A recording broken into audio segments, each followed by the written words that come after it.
Hello, in this video I'm gonna show you how to change instruments in Fortnite. To change instruments, click here on the locker icon, then click on instruments, and here you can change the bass, the guitar, the drums, the guitar, and the microphone.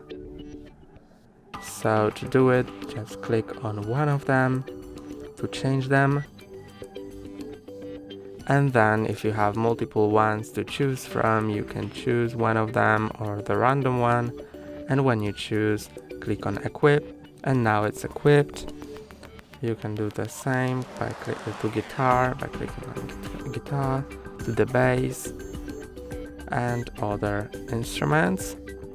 Whenever you change it, click on equip, and then when you're done, click on back, and now they are changed.